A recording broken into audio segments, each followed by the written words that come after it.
여러분 안녕하십니까? 흥천병원 김상권 원장입니다. 오늘 어깨 빠지는 거죠. 어깨가 한 번 빠져도 아픈데 두 번, 세 번 빠지게 되면 얼마나 아파요. 힘들거든요. 그래서 어깨 재탈골, 어깨 재탈골이라고 그러죠. 요것에 대해서 알아보겠습니다.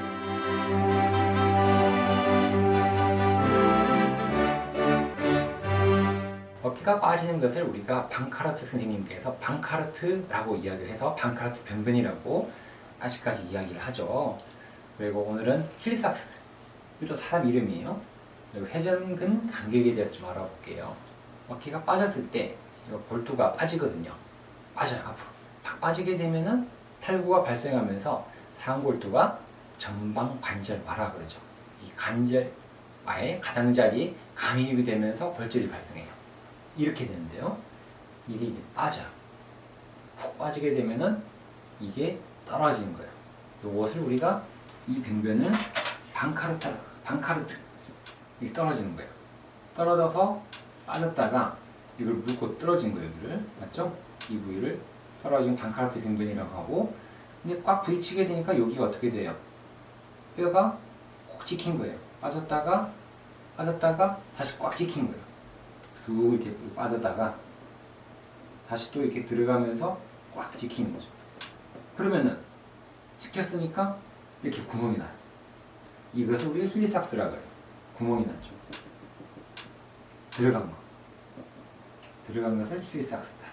이름이 괜히 좀 무서워 보이지 않나요? 힐삭스. 이렇게 됩니다. 힐삭스가 감입골절, 팍 박혀가지고 생기는 감입골절이라고 하는데, 이 크기와 모양이 좀 달라요. 힐삭스도 탈구의 기간, 횟수, 정복을 방해하는 근육의 저항 등등에 의해서 크기와 모양이 다 달라지게 돼요. 신기하죠? 힐삭스도 모양이 다르고 방카르트도 모양이 다르겠죠.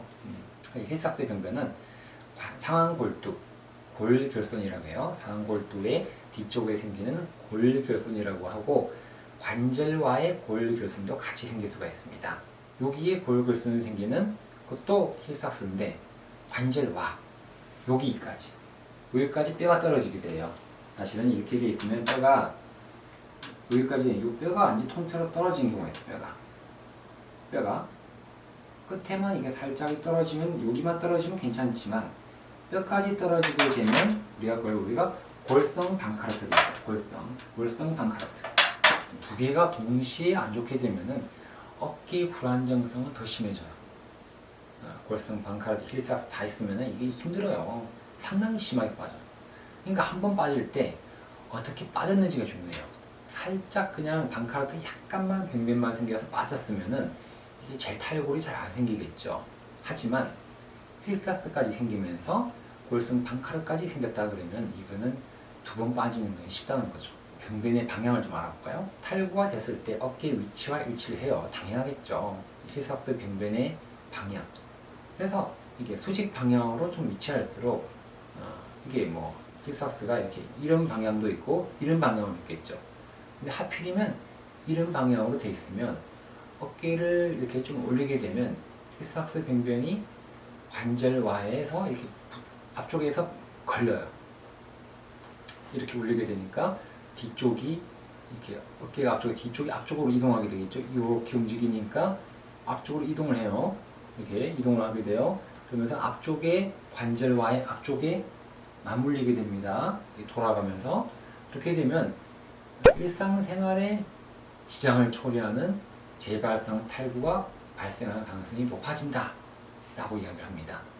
그러니까 힐삭스도 예쁘게 생겨야 돼요. 조그맣게 생기면 괜찮은데 크거나 수직 방향으로 하게 되면 기지개 필 때죠. 팍 빠져요. 기지개 필 때 하다 팍 빠지고, 또 뭔가 요철 같은 게 있어요. 요철. 이렇게 우리 자동차 있죠. 방지턱 있죠.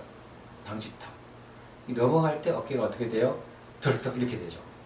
이렇게 덜썩 이렇게 어깨가 몸이 이렇게 되잖아. 그럴 때 수직 방향으로 어깨가 움직이게 되면 또 뭔가 불안한 거예요. 그래서 이런 거랑 좀 관계가 있어요. 그래서 처음에 그 에너지가 상당히 중요해요. 어떻게 탈골이 됐고 어떻게 탈구가 됐는지에 따라서 그러한 재탈구의 위험성이 이미 좀 정해져 있다 라고 보셔야 되겠죠. 이런 것도 미루어 봤을 때. 그리고 한번 탈골이 되고 나면은 연부 조직의 변화가 생기게 돼요. 연부 조직은 부드러운 조직이죠. 살 얘기하죠. 살.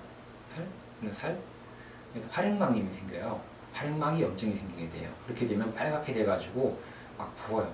붓고 아파요. 또 관절가슴 파열이 생겼죠. 관절가슴 파열, 방카라트 병변 생기게 되면서 또 퇴축이 됩니다. 관절과 가슴이 쪼그라드는 거죠. 쪼그라들고 뻣뻣해져요. 한번 다치고 나면은 싹 이렇게 늘어나는 사람도 있지만은 더 늘어나는 사람도 있어요. 선천적으로 유연한 사람들은 더 늘어나지만 보통은 뻣뻣해지죠. 딱딱해지게 됩니다. 그럼으로써 주변 조직과 유착도 생겨요. 그러면서 관절의 각도가 다 안 나오죠. 이것도 안 나오고 이것도 안 되고 뭔가 안 좋아지는 유착, 강직 등등이 생기게 됩니다. 뻣뻣해지고. 그러니까 뭐 좋은 쪽으로 가지는 않죠. 연부 조직이 변화가지고 전체적으로 딱딱하고 빨갛고 아파진다라고 보셔야 되겠죠. 자, 그랬을 때 보건에 중요한 요소가 있어요. 보건에 봉합에 중요한 요소가 있는데 이거는 바로 뻣뻣한 게 없어야 돼요. 조직의 가동성이라고 그러죠. 당겼을 때 와야 돼요. 그래서 관절과 아순을 떨어지게 되면 관절과 아순 파열이 방카르트예요. 또 이해 안 되실까봐 방카르트는 관절과 아순 파열이라고 보시면 돼요. 관절과 아순 중에서도 하방이에요. 하방. 또 하방 중에서 앞쪽이다. 전하방. 관절과 아순 파열이 방카르트. 조직의 유연성, 가동성이 중요한데 이게 얼마만큼 당겨오느냐가 중요해요. 여러분들 당겨봤을 때 안 당겨오면은 이게 수술할 때 상당히 난감해요. 안 당겨오고 그러면 이게 막 좀 잘 당겨오라고 유리술 막 해줘야 되고 늘려줘야 되고 막 해주거든요. 그래서 이걸 어쨌든 잡아 당겨요. 바깥 여기 있는 인대를 잡아 당겨야 돼요. 쭉 잡아 당겨서 하방 인대가 중요해요. 하방 인대를 잡아 당겨서 위로. 그러니까 어쨌든 밑에 있는 걸 잡아서 끌어올려가지고 이걸 탱탱하게 만들어줘야 돼요. 방카르트는 밑에 병변이에요. 밑에를 잡아서 끌어올려줍니다. 그래서 여기를 보온시켜주는 거예요. 여기를. 그래서 야들야들해야 잘 당겨오겠죠. 뻣뻣하면 안 당겨오고 가동성이 중요한 거예요. 또 범퍼, 정상 관절의 컨케이비티, 그죠? 컨케이비티. 이거는 이렇게 접시 모양이죠. 접시. 이렇게 됐을 때 이렇게 되면은 이게 공이 안 빠져나가는 건 똑같아요. 공을 굴렸을 때 안 빠져나가는. 그래서 이만큼의 이게 우리가 접시를 이렇게 평면으로 보면 이렇게 평면 접시죠. 근데 이만큼 솟아나 있는 거 이걸 우리가 범퍼라고 그러죠. 범퍼. 그래서 이걸 우리가 범퍼를 높게 만들어주면 이런 컨케이비티가 높아져서 잘 안 빠져나온다. 그런 이야기를 하죠. 범퍼가 중요하고요. 가동성이 중요하고 범퍼가 중요하다. 파일의 크기 좀 보면요. 첫 번째 방카르트. 첫 번째가 우리가 탈골되었을 때 관절과 가슴 파열이 됐을 때 병변과 유사한 병변일 수도 있어요. 똑같을 수도 있어요. 재탈구 되더라도. 그러면 다행이죠. 다행이다. 그런데 원래보다 더 커질 수가 있어요. 그런 경우가 많아요. 관절과의 하부를 따라 뒤쪽까지 쭉 연장이 돼요. 여기서부터 뒤쪽까지 쭉 연장이 돼요. 또는 위쪽으로 가요. 밑으로 가는 경우는 위쪽으로 쭉 가요. 그래서 위로 가서 상완 이륙은 위에 이두박근이 이렇게 여기 올라가요. 여기까지 연장되기도 해요.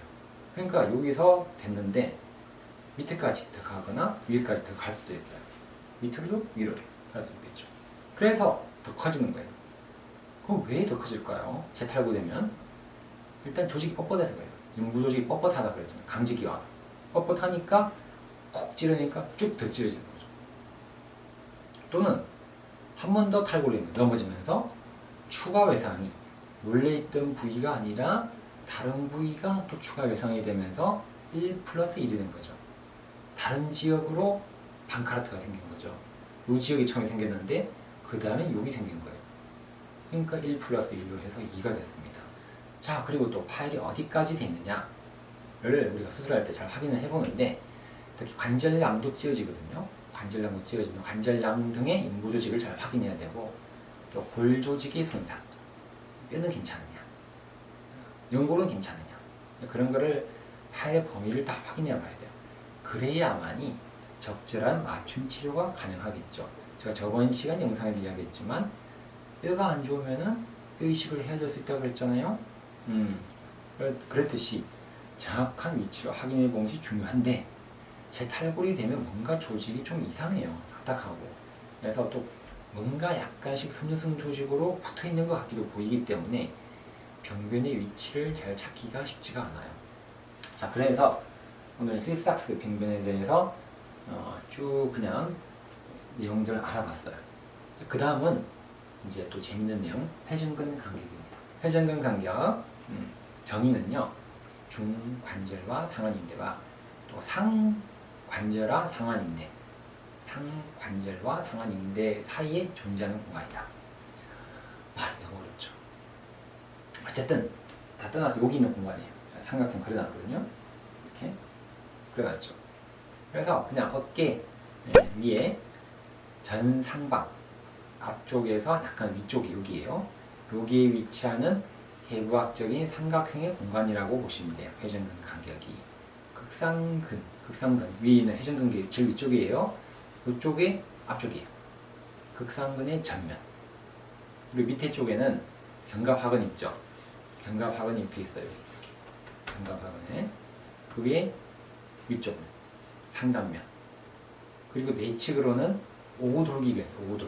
오고돌기. 만져보시면 여기 여러분들 한번 만져보세요. 여기도 어깨가 있지만 여기 만져보면 볼록하게 튀어나온 거 보이시나요? 볼록하죠. 이게 오고돌기예요. 오고돌기의 기적. 그래서 이렇게 삼각형이 되는 거죠. 극상근의 전면, 위에는 극상근의 전면, 밑에는 견갑하근의 위쪽, 여기는 오고돌기. 그래서 이런 모양이 되는 거예요. 이게 오고돌기예요. 극상근의 위쪽, 견갑하근의 위쪽. 삼각형이 구조물이 되는 거죠. 자, 이런 회전근 간격은 사실은 뭐 구성물이 몇 개로 좀 구성이 되어 있다 그래요. 오고상완인대라는 게 있어요. 오고상완인대, CHL이라고 그래요. CHL. 또 중관절하 상완인대, MGHL. 이게 아까 전에 제가 말씀드렸던 중관절하 상완인대라고 해요. 그 사이에 있다. 또 상관절하 상완인대, SGHL. 그 다음에 상완 이두근, 롱헤드 바이셉스 텐던, LHBT. 그리고 앞쪽에는 관절랑, 엔테리어 캡슐. 그래서 이런 걸로 구성이 됩니다. 이런 걸로 구성이 돼요. 복잡하죠. 그냥 말로만 제가 쭉 설명한 거예요. 그냥 인대가 몇 가지 있어요? 맞죠? 인대가 몇 가지? 세 가지죠. 오고상완인대, 위쪽인대, 아래 중간인대, 그리고 힘줄 상완 이두근. 그냥 요거 상완 이두근이에요. 요거 해주는 거. 그 다음에 관절랑. 이렇게 구성이 됩니다. 역할이죠.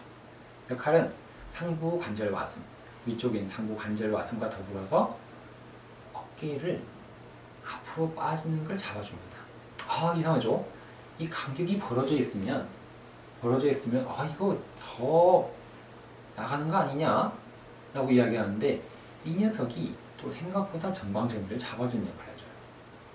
그래서 이 역할은 그렇게 막 크진 않지만 하관절과 상완인대의 기능을 보조해줘요. 밑에 인대를 잡아줍니다. 신기하죠? 요걸 보조해서 앞으로 빠짐을 잡아주죠. 그래서 또 요게 이렇게 간격이 이렇게 푹 이렇게 있게 되면은 이게 왜 그러냐면 관절의 압력을 30 정도로 음압으로 유지해줘요. 음압이 되면 주사기에 실린지 쭉 당기면 음압이 되죠. 쭉 음압이 되면 여기가 안정성이 높아지는 거예요. 이 회전근 간격이 그런 역할을 해줘요. 회전근 간격이 음압으로 만들어져서 여기를 어깨가 앞으로 빠지는 걸 박아주는 그런 회전근 간격의 역할이 됩니다. 신기하죠? 약간의 공간이 떠 있지만은 비어 있지만 이것 때문에 어깨가 안정성이 생긴다는 거죠. 그런데 말입니다. 기능에 대한 논란이 많아요. 이 회전근 간격 무슨 기능이 있느냐? 그래서 말이 많아요. 말이 많고 쓸데없다. 아니다. 중요하다. 라고 하는데 종합해 보면 기능은 과도한 굴곡, 신전, 내전, 외전에 대해서 제한을 해준다 그러죠. 그럼 전체에서 다 해주는 거예요. 뭐 이렇게 과도한 이렇게 했을 때 모든 걸 다 봐주는 그런 기능을 해준다. 과도했을 때.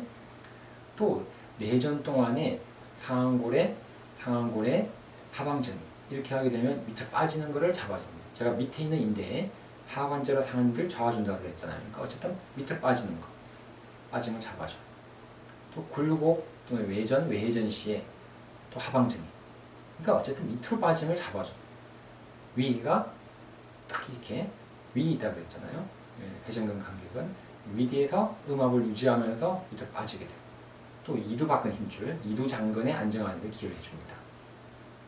그러니까 과도한 각도를 뽑았을 때 잡아주고 밑으로 가는 걸 잡아주고 위에 있는 이두박근 힘줄에도 안정함을 기여해주는 그런 역할을 다 해준다라고 이야기하죠. 생각보다 아무것도 아닌데 그럼 공간 주제 맞죠? 빈 삼각형 공간 주제 이런 역할을 참 회전근 간격이 근데 문제가 있어요. 기능은 많은데 문제가 있습니다. 이완 이 간격이 늘어나게 되면 이 간격이 늘어날 수 있죠. 간격이니까 늘어나게 되면은 어깨의 관절에 불안정성이 발생해요. 그렇겠죠? 늘어나게 되면은 일단 제일 영향을 받는 게 위쪽이에요. 위쪽으로 빠지게 되죠. 위쪽으로 빠지면서 앞으로 빠지겠죠? 방카라트가 생기는 덜컹덜컹거리는 또는 너무 좁아지게 되면은 이 공간이 좁아지게 되면은 구축 또는 반흔화, 딱지가 생기는 딱딱해진 반흔화가 생기게 되면 요게 회전근개 충돌이 나타나요. 왜냐면은 극상근과 밑에 있는 여기 견갑하근이 같이 좁아지면서 회전근개 충돌이 일어나면서 견봉에 부딪혀요. 또는 이게 좁아지니까 관절량으로 구성되어 있다고 그랬잖아요. 이게 요거에 회전근 간격이 관절량으로 포함되어 있다고 그랬잖아요. 그러니까 전체적으로 쪼그라들게 되면은 50근이 와. 50근이 오죠. 그러니까 회전근개 충돌이 일어나면서 회전근개 파열 50근이 오게 됩니다. 신기해요. 늘어나면 탈골, 좁아지게 되면 회전근개 파열고 50근이 생기는 게 이 회전근 간격입니다. 큰 역할이죠. 아우와 이런 쓸데없는 빈 공간이 아무런 의미 없는 빈 공간일 줄 알았는데 이런 큰 역할이 있어요. 대단합니다. 자, 회전근 간격에 그럼 병변이 왜 생길까요? 원인은 급성으로 외상성 손상이죠. 외상으로 다친 거죠. 손상이 온 거예요. 넘어지거나 다치거나 던지거나 해가지고 외상이 생겼죠. 또 과사용, 공을 많이 던진 거예요. 공을 많이 던지고 해가지고 과사용. 그래서 이런 회전근 간격은 주로 단독 손상은 드물어요. 회전근 파열은 회전근 간격 파열은 단독은 드물고 주로 음발성, 어깨 불안정성과 동반됩니다. 방카라트가 같이 있다. 또는 이게 슬랩 빈비드랑 같이 있다. 등등이랑 같이 동반이 되게 됩니다.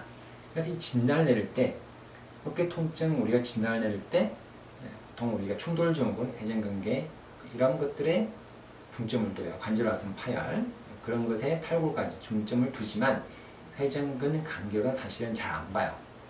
잘 안 보기 때문에 소홀시 되고 무시가 되거든요.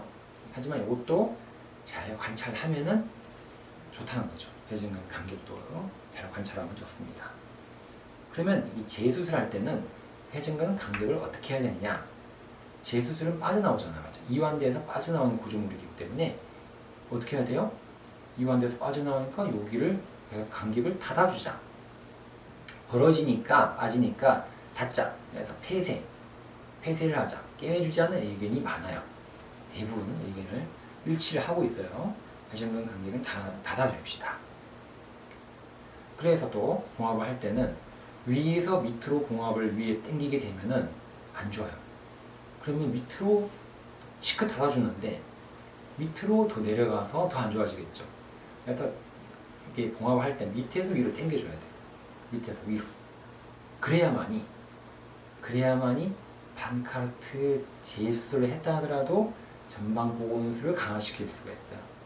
그래야만 상골두의 전방 전이를 감소시킬 수가 있겠죠. 자, 맞죠? 좋아져야 됩니다. 그런데요, 너무 쪼아주게 되면은, 간격을 쪼여주게 되면은 다 좋아요. 이게 안 움직여요. 안 움직이는 관절 운동 범위를 감소시킬 수가 있기 때문에 투수는 제일 중요한 게 각도예요. 최대한 뒤로까지 해서 앞으로 가야 되는데 이게 안 돼요.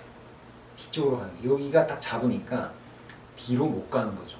갈 수가 없어요.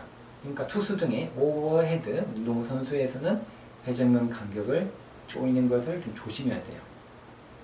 적절하게 해야 돼요. 안 하든지 하더라도 느슨하게 하든지 해야 되겠죠. 또 실의 선택도 중요해요. 그러면은 운동을 많이 하니까 그냥 처음에만 좋아주자. 나중에 풀어주자. 흡수성.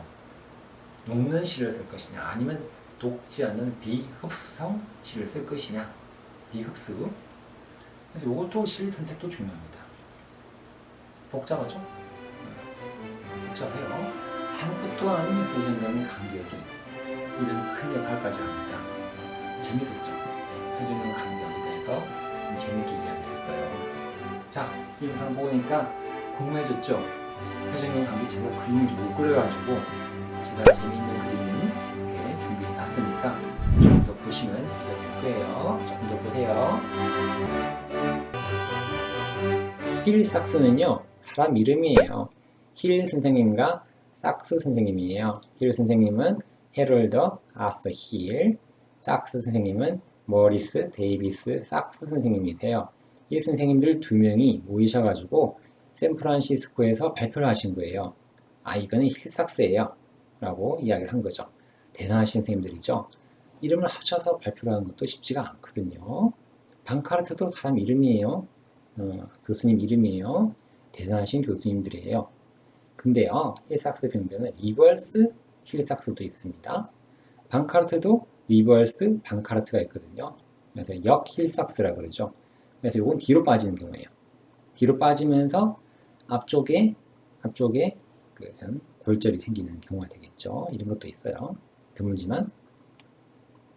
자, 이렇게 뱅그로 돌아나가면서 뒤쪽 바깥쪽에 이런 감육골절이 생기게 됩니다. 이렇게. 자, 처음에 탈골이 되면요. 67%에서 힐삭스가 생긴다고 그래요. 3분의 2가 생기죠. 꽤 많이 생겨요. 그런데요. 재발성 탈골 시에는 리커런트 재발성 탈골 시에는 무려 93%에서 발생한다고 이야기를 합니다. 꽤 많이 발생하죠. 꽤 많아요. 뱅그로 돌아나가면서 여기에 구멍이 나죠. 골절이 생깁니다. 그러니까 거의 두 번째 탈골이 되면 거의 다 있다라고 보는 게 맞겠죠. 거의 다 있습니다. 자, 이렇게 처음에 이렇게 방카르트 병변이 이미 생겨져 있어요. 생겨져 있는데 이렇게 돌아나가면서 뱅글 앞으로 갑니다. 뱅글 돌아나가면서 더 끼었죠. 꽉 끼었어요. 그렇게 되면 힐삭스 병변은 더 커지고 요거는 완전히 떨어져서 이렇게 내측으로 이동하게 됩니다. 그러면서 여기 달라붙어 가지고 알프사 병변이 돼요. 알프사 병변. 자, 이렇게 되는 것이 힐삭스의 기전이고 제가 화이트보드의 그림보다는 좀 더 좋죠. 역시 깨끗한 그림으로 보니까 이해가 되죠. 여러분들. 그렇죠? 조금 심하죠. 보니까 꽤 많이 들어갔습니다. 힐삭스의 병변이 심해요. 이 정도까지 되면 벌써 몇 번 산전수전 겪었고요. 이거 수술하셔야 되겠죠. 회전근 간격입니다. 회전근 간격. 이쪽에는 여기 스프라스피너투스가 극상근이에요. 극상근 밑부분이 되고 여기는 견갑학은 윗부분이 되겠죠. 위아래 되고 여기는 오돌기. 그래서 삼각형의 공간이 회전근 간격이 됩니다. 자, 회전근 간격 안에는 여러 가지가 포함되는데 삼각형 안이 꽤 많이 들어가 있어요. 여기 보면 코라코 휴머럴 리가멘트, 오고 상완인대가 있고 그다음에 이거는 상완인대, 중완인대도 있죠. 중완인대도 있고 여기는 이두박근도 있고 캡슐까지 구성이 되죠. 이걸 보니까 또 층으로 굳이 나누면 4개의 층이에요. 이 사이에 인대들 3개가 아직 들어있고 힘줄도 1개 있고 캡슐까지 그래서 여러 가지로 구성이 되죠. 회전근 간격은 이렇게 공간이 생겼어요. 뭔가 텅 비어 있죠. 정말로 공간이 비어 있고 여기가 이완되게 되면, 늘어나게 되면 어깨 탈골이 더 생기고, 좁아지게 되면은 어깨 충돌 증후군, 회전근개 파열, 그리고 오십근이 생기게 되겠죠. 회전근 간격이 발휘됩니다. 급성으로 생긴다 그랬잖아요. 외상성으로 생기게 되는데 이렇게 관절 우리가 조영제를 넣어서 MRI 찍어보니까 이렇게 새어나오죠. 정상은 이렇게 예쁘게 동글동글하게 생겨야 되는데 이렇게 파열돼서 이렇게 튀어나오게 됩니다. 조영제가. 그러면 회전근 간격이 파열이다 라고 MRI 통해서 진단이 되겠죠. 자, 봉합을 해주는데요. 이렇게 봉합을 해줍니다. 위에랑 밑에랑 이렇게 봉합을 해주는 거죠. 이렇게 봉합을 해주는데 상완인대 그리고 중완인대를 잡아서 이렇게 꿰매줍니다. 열어가지고 꿰매줘도 되고 이렇게 내시경으로 꿰매줘도 되겠죠. 그래서 꿰매주고 나면은 아무래도 앞으로 가는 전방 탈구를 막아줄 수 있는 중요한 역할을 하게 되겠습니다. 자, 영상 보고 나니까 이해 다 되셨죠? 필사학스 이해됐습니다. 회전근 간격도 이해가 다 되신 것 같아요. 자, 오늘은 여러분들 집에 가셔도 됩니다. 퇴근하셔도 돼요. 집에 와서 푹 쉬고 잠 잘 주무시면 됩니다. 자, 영상 보고 마음에 드셨다 그러면 좋아요와 구독을 눌러주시면 감사하겠고, 어깨, 탈골로 고민하시는 분들이 영상을 보고 많은 도움을 받고 완쾌하시길 바랍니다. 안녕히 계십시오.